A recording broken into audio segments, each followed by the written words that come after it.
पहिल्या साहित्य संमेलनाचे अध्यक्ष मिर्झा रफी अहमद बेग, आदरणीय रमाकांतजी कोलते म्हणजे गुरु आहेत आमचे ते,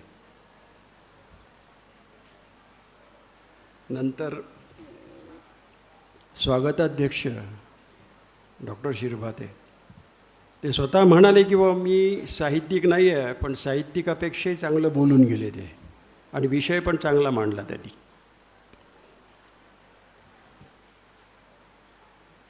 प्रवीण आहे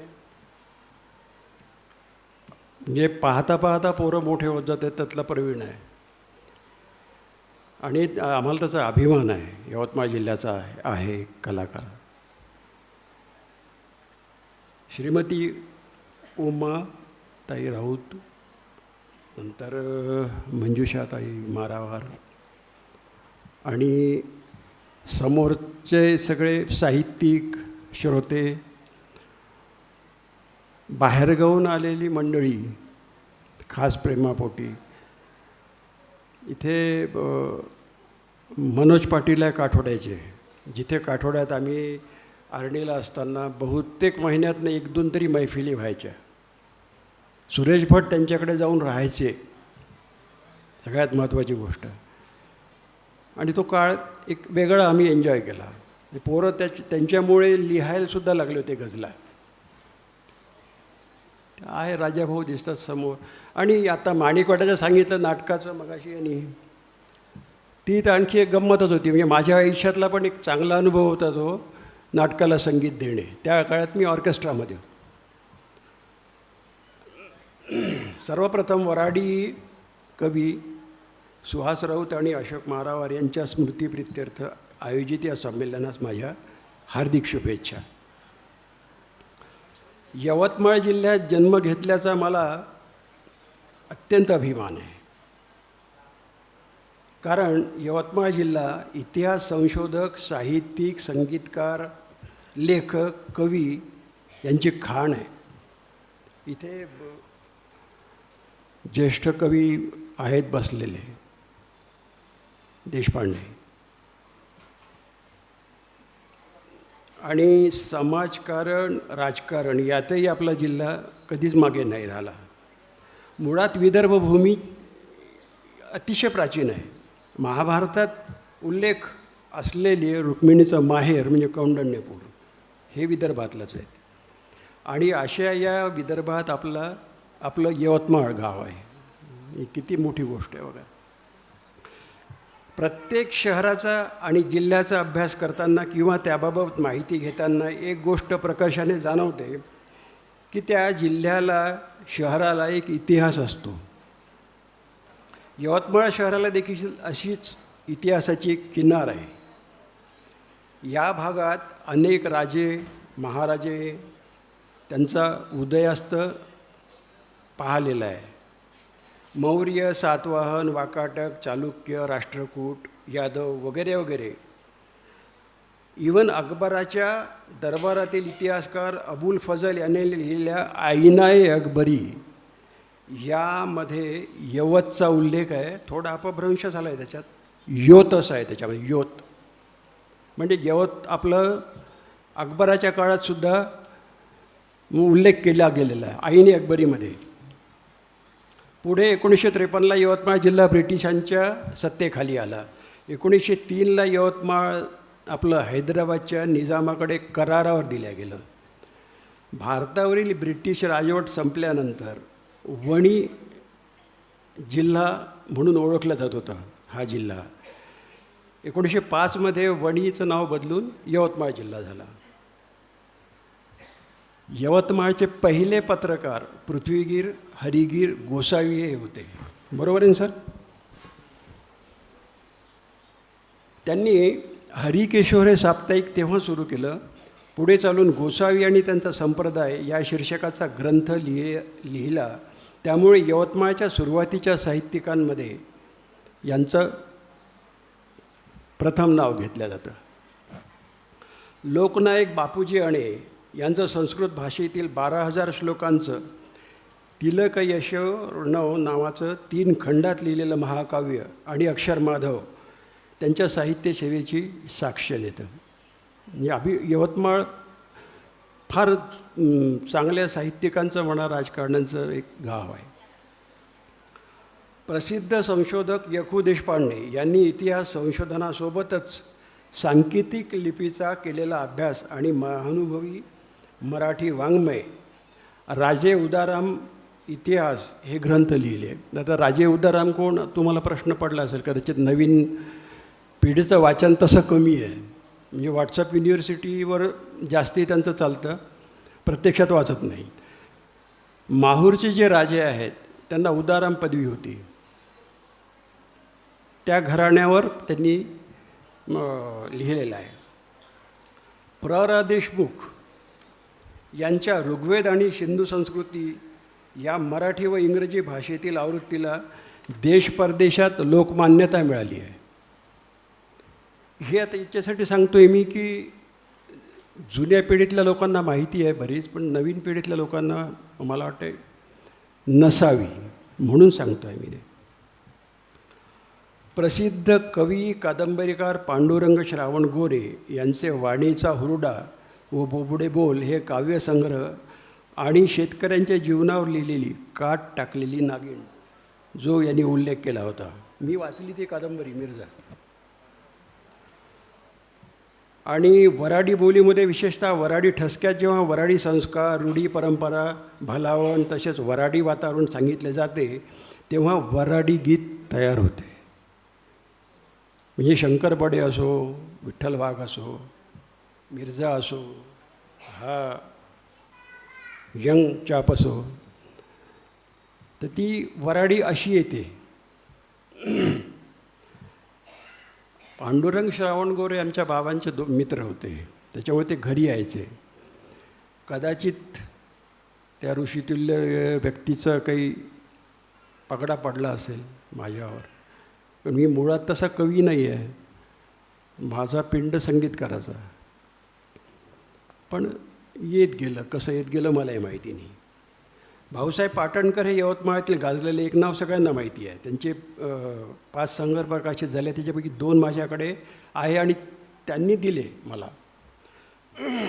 आणि त्या काळी गणेशोत्सव, दुर्गोत्सव आमच्यासाठी पर्वणी असायची. म्हणजे त्यांचा पण कार्यक्रम असायचा, आदल्या दिवशी दुसऱ्या दिवशी माझा कार्यक्रम असायचा. ती अशी गंमत होती ती. यवतमाळात नाट्य चळवळ पण जोरात होती तेव्हा. मला आठवते पहा, आशाताई बर्वे इथे होत्या. राजाभाऊ बरोबर आहे,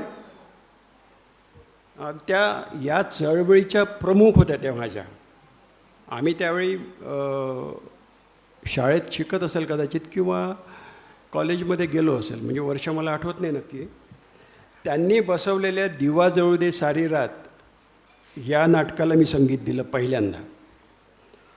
नंतर नाट्य चळवळीतले दुसरं शिवाजी रंगमंदिर यवतमाळचं, त्यांनी बसवलं होतं चांदणी शिंपत जा.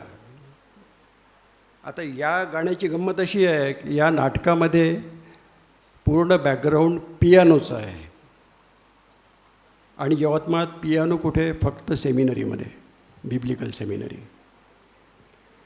मग करायचं कसं, गाणं एक तर तयार करायचं, त्याला म्युझिक त्याचं द्यायचं आणि नाटकाला पण पूर्ण बॅकग्राऊंड पियानोचं. मग आम्ही त्यावेळी माझ्यासोबत प्रभा मॅथ्यू म्हणून गायिका होत्या, त्या राहायच्या तिथे सेमिनरीमध्ये. मग त्यांच्याकडून ते गाणं बसून घेतलं आणि चर्चमध्ये जाऊन आम्ही त्याचं रेकॉर्डिंग केलं त्या गाण्याचं.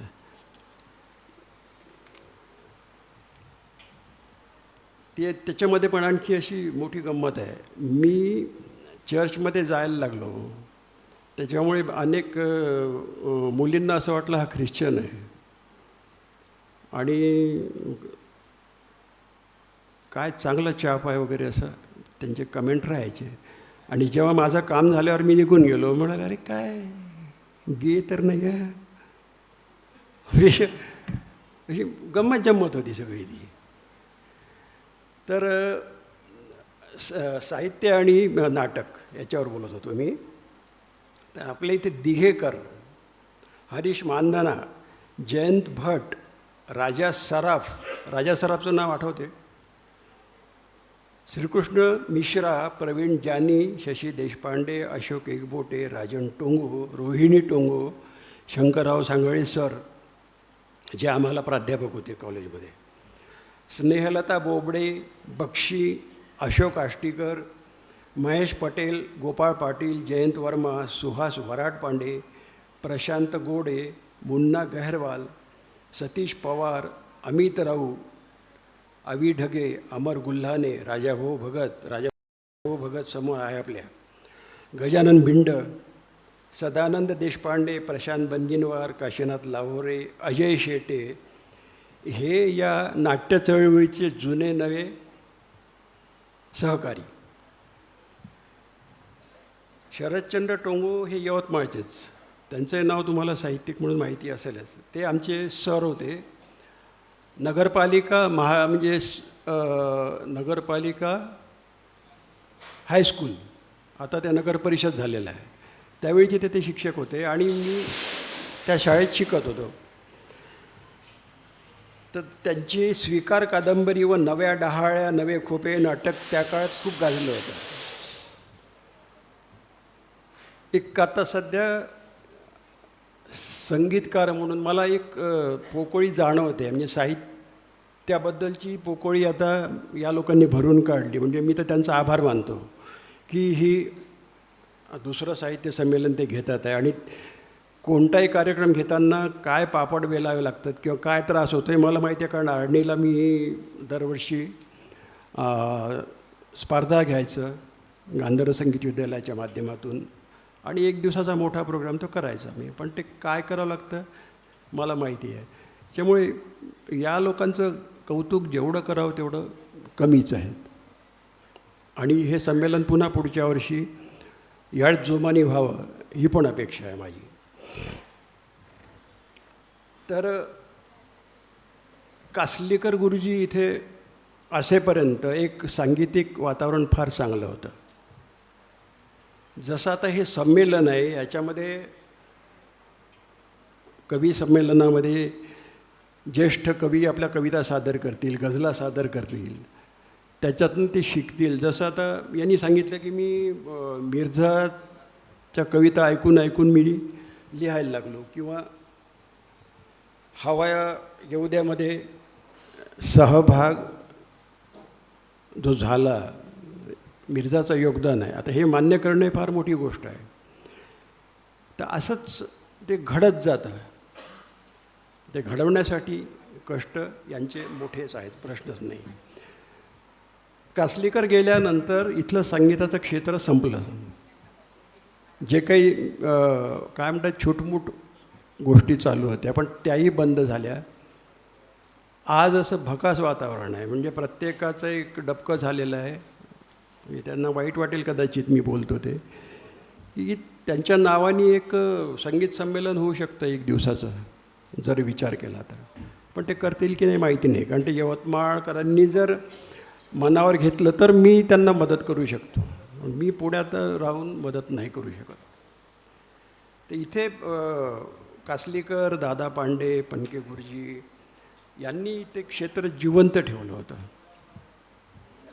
पण आता ठीक आहे, माझी संगीत क्षेत्रातली जडणघडण या वरील मंडळीमुळे झाली आहे. सुरुवातीला मी तबला शिकलो, नंतर गाणं शिकलो, हार्मोनियम शिकलो, ऑर्केस्ट्रा काढला वगैरे वगैरे वगैरे. टोंगो सर आणि कळणावत सर यांच्यामुळे मराठीची गोडी मला लागली. मी एक शेतकऱ्याचा ग्रामीण भागातला पोरगा, यवतमाळला 5व्या वर्गापासून शिकायला आलो इथे, आणि कॉलेजपर्यंत मला ती जाणीव नव्हती. पण जेव्हा कॉलेजमध्ये गेलो मी आणि कळणावत सरांचं पहिलं लेक्चर ऐकलं मी, तेव्हापासनं त्या मराठीच्या याची गोडी मला लागली आणि त्यात मी घुसलो मग. आणि पूर्ण लायब्ररी जेवढी मराठी पुस्तकं होती ती वाचून काढली. आणि त्याचा फायदा मला आता होतो. जेव्हा एखादी कविता येते त्यावेळी मग आठवतं की आपण काय काय वाचलं होतं ते. तर ही यांची सगळी काय म्हणू, कृपा म्हणून माझ्यावर आहे. कवी म्हणून घडवण्यात वामन तेलंग तरुण भारतचे संपादक होते, त्यांचा फार मोठा वाटा आहे. म्हणजे मी जे लेख लिहिले, विषयांतर सदर तेव्हा चालायचं, ते प्रत्येक लेख त्यांनी छापला. त्याच्यामुळे मी लेखक झालो, त्यांच्यामुळे मी कवी झालो. प्राचार्य राम शेवाळकर यांनी विपुल साहित्य निर्मिती केली. ओजस्वी, प्रवाही, प्रबोधनपर आणि रसपूर्ण व्याख्यानासाठी ते प्रसिद्ध होते, हे तुम्हालाही माहिती आहे. म्हणजे माझं शिक्षण सुरू असताना 1965मध्ये आम्ही भाग्योदय कलामंडळ म्हणून ऑर्केस्ट्रा सुरू केला यवतमाळला. आणि ऑर्केस्ट्राचे कार्यक्रम विदर्भच नव्हे, मराठवाड्यात वगैरे त्यावेळेस गाजले. तर एक आठवण मला तेव्हाची सांगावीशी वाटते, गंमत आहे ती. त्यावेळी शंकर बडे आमच्या ऑर्केस्ट्राचे सूत्रसंचालक, ज्याला अनाऊन्सर म्हणतात, होते. ते एक चित्रपटाचं नाव मला आठवत नाही, राजेश खन्नाचा होता, आणि मेरी प्यारी बहनिया बनेगी दुल्हनिया हे एक गाणं होतं. ते म्हणजे पॉप्युलर गाणं, आणि ते ऑर्केस्ट्रामध्ये घ्यायचं ठरलं. त्या गाण्याचं वैशिष्ट्य असं होतं की इंटरल्यूड जे म्युझिक आहे ते क्लोरनेट या वाद्यावर होतं. मग क्लोरनेट, आज जसं ते सिंथेसायझर आहे, अनेक इलेक्ट्रॉनिक वाद्य की त्याच्यामध्ये अनेक आवाज निघतात, सेक्साफोन काय, क्लोरनेट काय, पियानो वगैरे सगळं सगळं. त्या काळात नव्हतं. त्या काळात म्हणजे ती वाद्यच लागायची. म्हणून आम्ही मग सगळ्या बँडवाले जेवढे होते मी यवतमाळातील, त्या सगळ्या पार्ट्यांना भेट दिली. त्यातला एक क्लोरनेट वादक मला आवडला, निवडला मी, आणि प्रॅक्टिस झाली महिनाभर. आणि पहिलाच कार्यक्रम जुनं हॉस्पिटल, आपलं सरकारी दवाखाना जिथे आहे त्या भागात होता. पहिले 2-3 गाणी झाली, नंतर या गाण्याची अनाऊन्समेंट केली शंकर बडेंनी. आणि मी आपला अकॉर्डियनचा पीस वाजवला सुरुवातीला अकॉर्डियनवर. गाणं सुरू झालं, गाणं ध्रुवपद संपल्यावर मग लगेच तो पीस होता क्लोरनेटचा, तो निघालाच नाही, म्हणजे वाजवल्याच गेला नाही तो. मला समजेना, म्हणजे आता मी भामावून गेलो, गाणारा पण पाहत राहिला, रिदमवाले पण पाहत होते. तेवढ्याच शंकर बडेंनी काय केलं, त्याला असा मागून धक्का दिला. धक्का दिल्याबरोबर त्यांनी तो पीस वाजवला आणि गाणं झालं. कार्यक्रम संपला. कार्यक्रम संपून आम्ही आमच्या रूमवर गेलो, प्रॅक्टिस रूमवर, आणि मी त्याच्यावर इतकं चिडलो आणि म्हटलं, हे याच्यानंतर काही तू येऊ नको. शंकर बडे काय म्हणाला, कशाला चिडतो म्हणे त्याच्यावर, त्याचं कसं आहे म्हणे, पडिले वळणं इंद्रिया सकळ. म्हटलं म्हणजे मग काय, अरे चालत वाजवायची सवय आहे म्हणे यांना, आणि तुम्ही त्या स्टेजवर बंद ठेवलं, मी धक्का दिल्यावर वाजलं ना म्हणे ते. आणि पण ते त्याच्यामुळे मग आम्ही ते गाणं त्या प्रोग्राममधून काढून टाकलं, बंद केलं ते. शंकर बडेचं जे बॅलिस्टर गुलब्या म्हणून एक प्रहसन होतं, आर्णीला एक छोटा प्रयोग आम्ही केला होता. बहुतेक मला असं वाटतं आपण 5-6 महिन्यातनं एकदा तरी भेटायचं नाही रे मिर्झा. आणि कवी संमेलन तर आमापात झाली. तर तो कार्यक्रम मला वाटते सीमाला आठवत असेल, राईट. आणि तुझ्या घरी बसूनच त्याचं नामकरण बॅरिस्टर गुलब्या झालं, सीमाच्या घरी.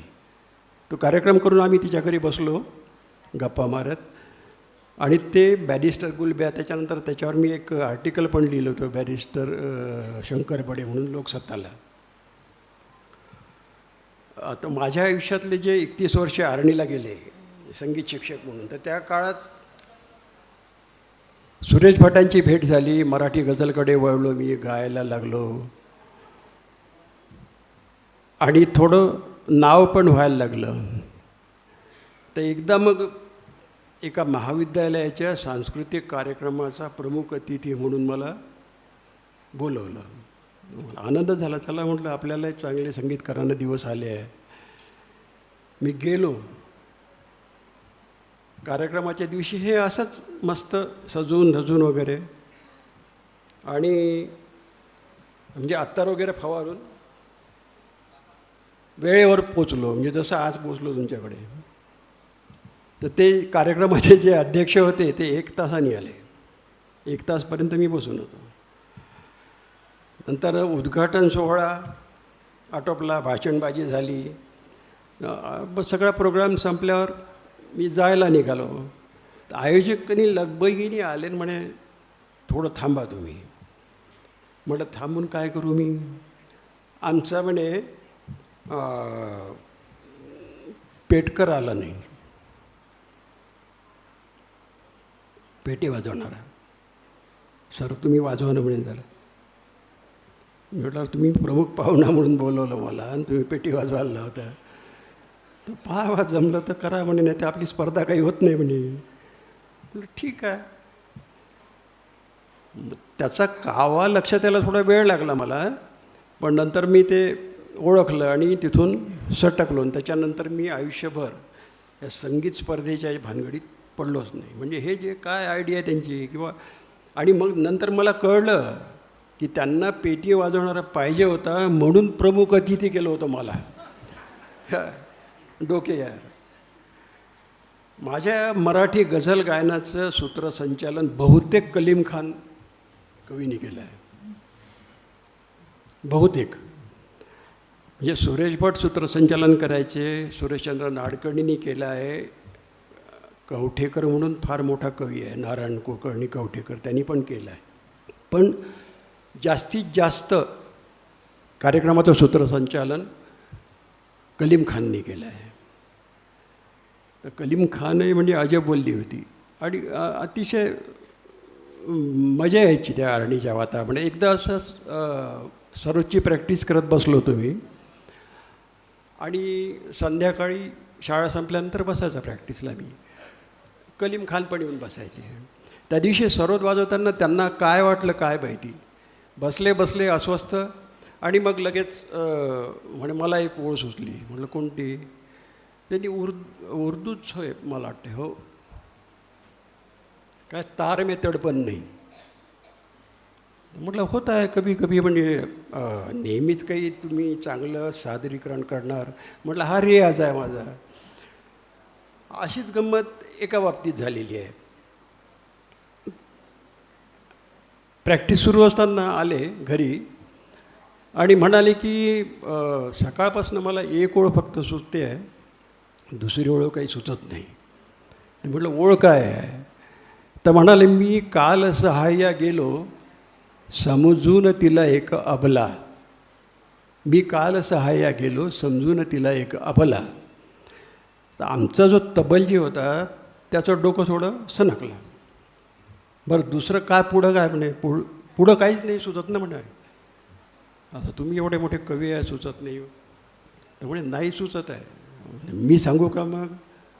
आता कलीमला वाटलं अरे काय तबलेवाला काय, म्हणजे कवितेतलं काय, पण तरी व ठीक आहे सांग म्हणे. मग हा तबलेवाला आमचा म्हणे का पहिली ओळ सांगा. मग त्याने सांगितलं की मी काल सहाय्या गेलो समजून तिला एक अबला. तर आमच्या तबलजीने तबल्याचा उपयोग कसा केला, पण हाय तिच्या बापाने माझाच बडविला तबला म्हणे. ते अशा पण गमती जमती होतात. माझ्या आयुष्यातली पहिली कविता होती सरगम तुझ्यासाठी, गीते तुझ्यासाठी, गातो गझल मराठी प्रिय तुझ्यासाठी. सोसून गाईले मी, गाऊन सोसले मी, आयुष्य जाळले मी प्रिय तुझ्यासाठी. ही पहिली रचना आहे माझी, म्हणजे कवी म्हणून. आणि आमचे लहान बंधू सुंदर गायचे. आता नाही आहे. एक सुंदर आर्टिस्ट, सुंदर कंपोजर, त्याचे जे डिझाईन्स राहायचे पत्रिकेचे वगैरे, म्हणजे अफलातून कलाकार होता. ठीक आहे, नियतीला ते मंजूर नव्हतं. या कवितेनंतर म्हणजे सरगम तुझ्यासाठी मोठा ब्रेक गेला.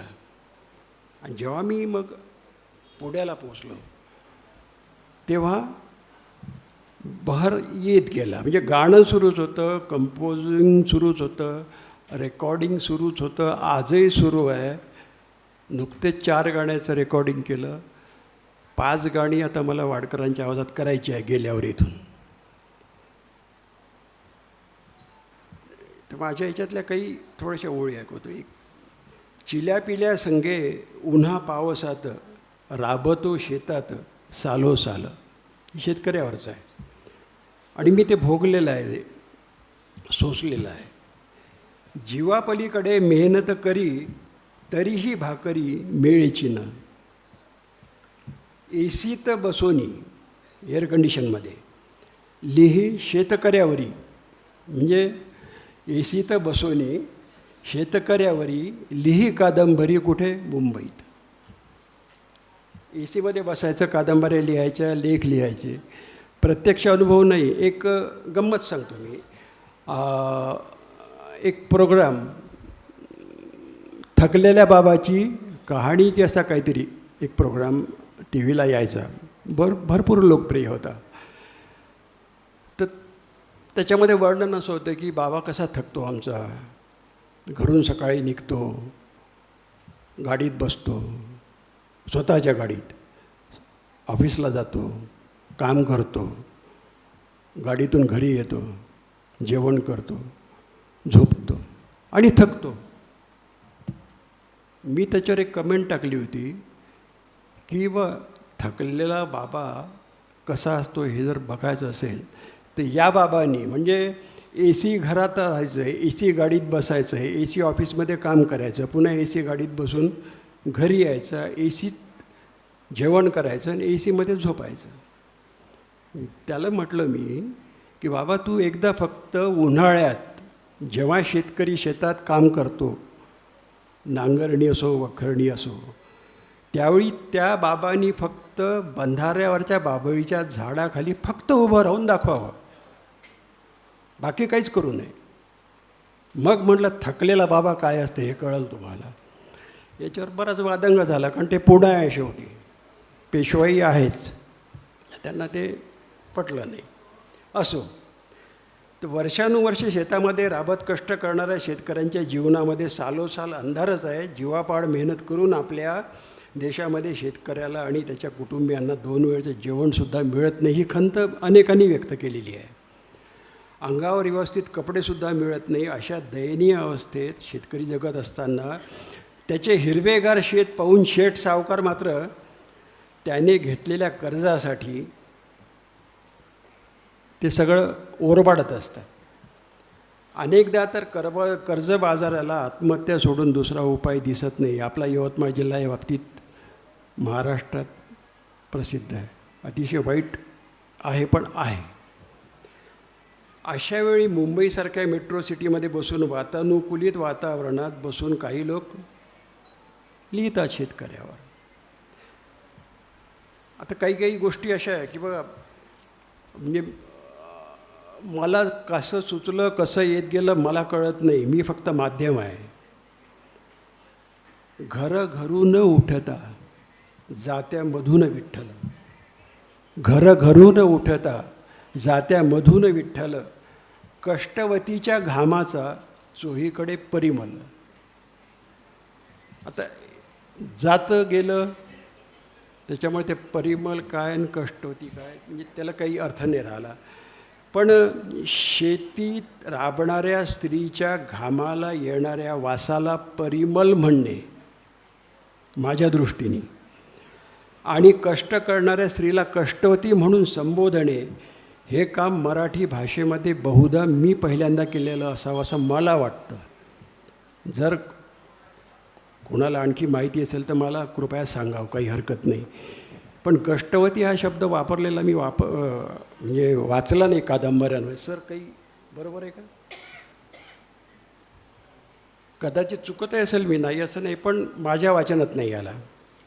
मी शेतकरी कुटुंबातील असून माझ्या आयुष्यातला बराचसा काळ ग्रामीण भागात गेला आहे.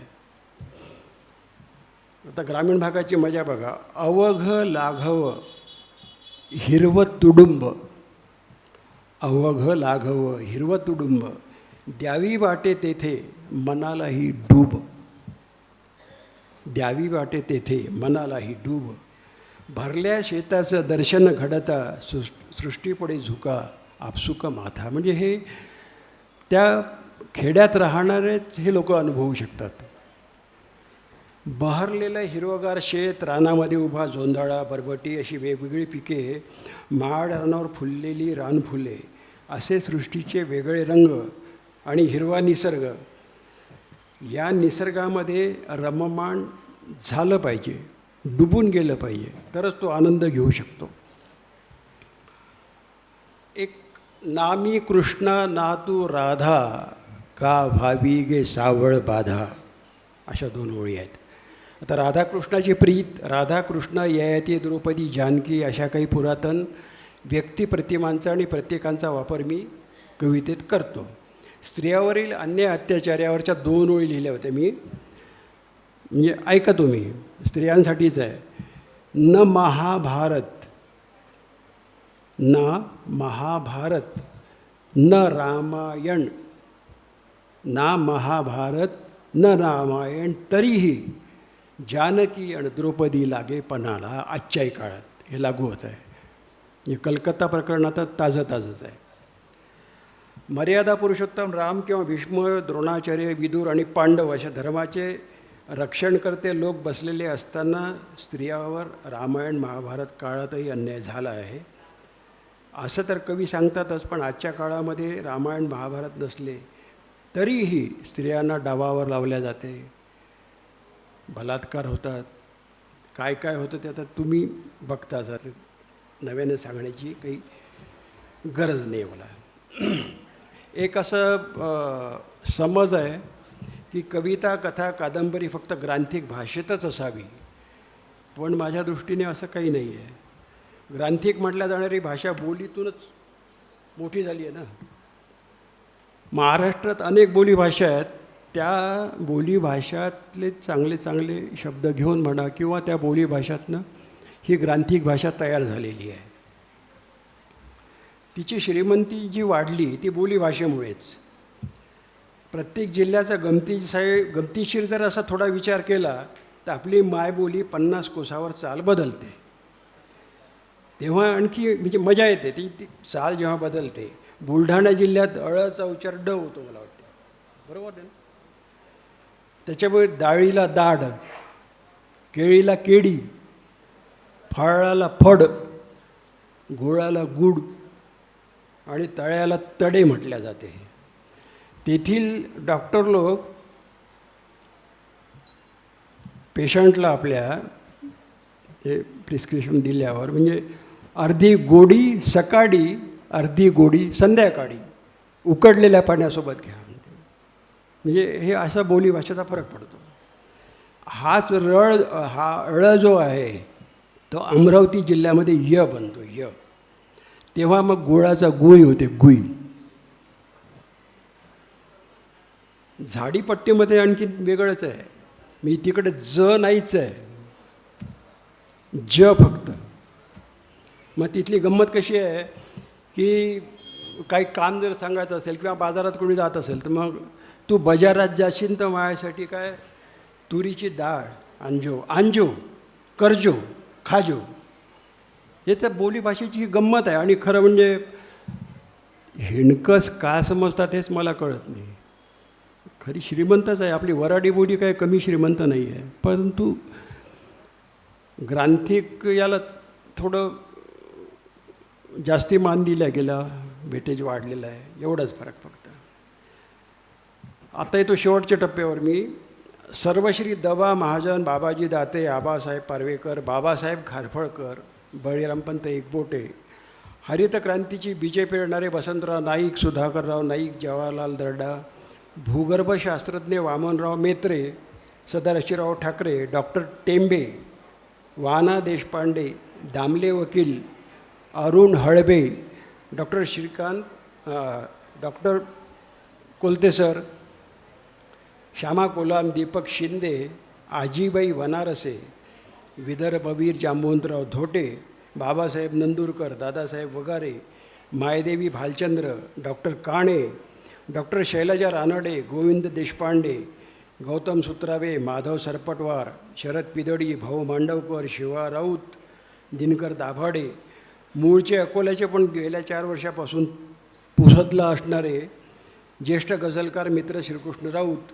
दिलीप अलोणे, नीलकृष्ण देशपांडे, कलीम खान, मिर्झा रफी अहमद बेग, गजेश तोंडरे, रवी चापके, पुनीत मातकर, जयंत चावरे, विद्या खडसे, आनंद गायकवाड, प्राध्यापक सागर जाधव, सिद्धार्थ भगत, गजानन वाघमारे, सुरेश गांजरे, रमेश घोडे, विनय मिरासे, स्मिता गुरंटीवार, मीनाक्षी गुरंटीवार, आरती पद्मावार, कविता शिरभाते, निशा डांगे, अल्पना देशमुख नायक, सोनल गादेवार, अशोक राणा, विवेक कवटेकर, नितीन पखाले, मोरेश्वर चरेगावकर, अजय देशपांडे, स्वानंद पुंड, आभा ठाकूर, देवेंद्र पुनसे यांनी आपापल्या क्षेत्रात एक मोठं काम करून ठेवलेलं आहे आणि करतात आहे.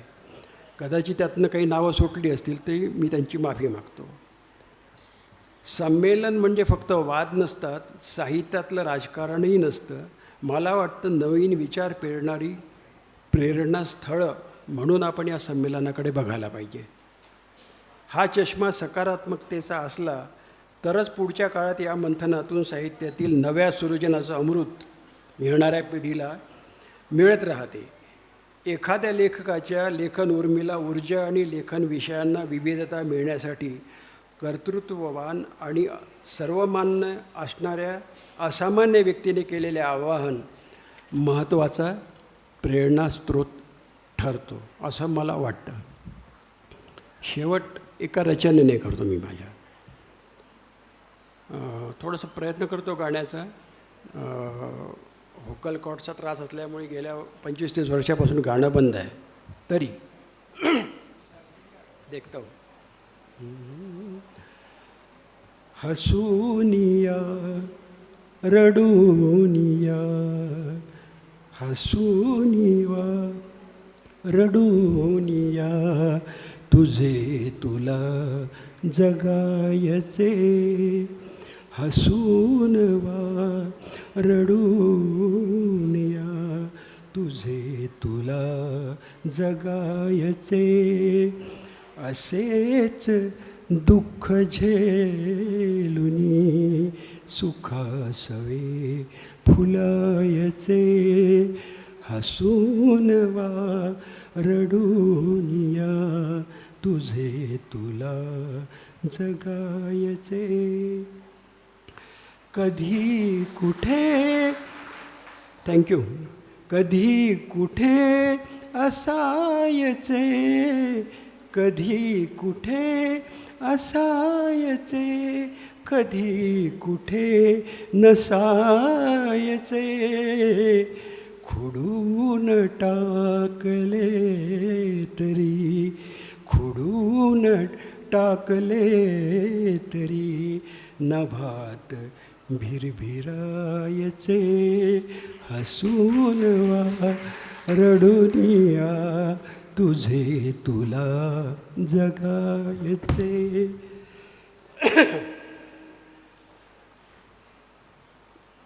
सुगंध घेऊनी सवे दवात रोज नायचे, सुगंध घेऊनी सवे नभात दवात रोज न्हायचे, पुन्हा पुन्हा फुलूनिया खुशाल दरवळायचे, असेच दुःख झेलुनी सुखासवे फुलायचे.